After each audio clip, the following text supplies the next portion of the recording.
السلام عليكم. هذا هو الأرول الحقيقي. هذا الأرول الحقيقي.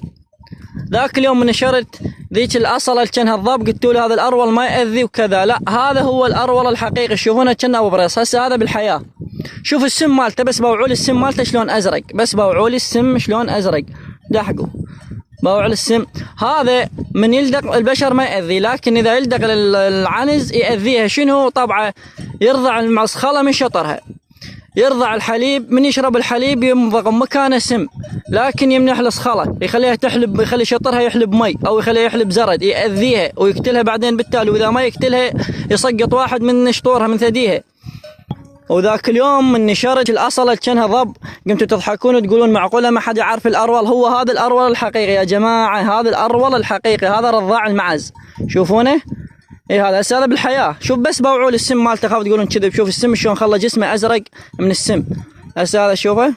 وذيك الاصلة اللي تشبه الضب الكبيرة ذيك لابلة ذيك تلدق او تقتل بالمكان، لكن هذا يأذي الحيوانات. هذا شوفه يأذي المعز، يعني حتى يسمونه رضاع المعز، بس هو هذا الأرول الحقيقي. يلا كنا ابو بريص. شوفونه كنا ابو بريص. هو هذا اللي يرضع ويلفح الانعجة ويعرج الانعجة، يسمونها معروجة. هو هذا تشوفونه. اما ذيك الاصلة تلدغ وتقتله بالمكان، هذا اسمه رضاع المعز الأرول الحقيقي. هذا شوف بس بوعوا السم، بس شوف السم شلون خلى بلعومه ازرق من السم، وجسمه كله ازرق من السم اللي جايبينه وبين نفسه. سوى هذا بالحياة بوعوا لي.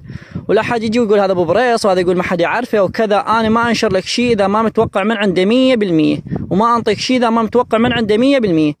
ولكن حقيقة جاي يصير قدامي واشوفه قدامي، يرضع العنز لكن يشطرها ويخليها شطر وشطر قدامي. باوعوا لي شكله صراحة هده. هذا شوفوه بالحياة سوى نفسه ميت. شوف بس باوع لي. شوف هذا خاف تقولون كذب، ذاك انهزم. تحياتنا لكم، اتمنى وصلتكم المعلومة. ويقولوا بالمثل الحجارة اللي ما تعجبك تفشخك. هو انت هذا شوفه بقد ابو بريص ما يعجبك، بس لكن يسقط العنز ويسقط واحد من ثداياه. تحياتي لكم.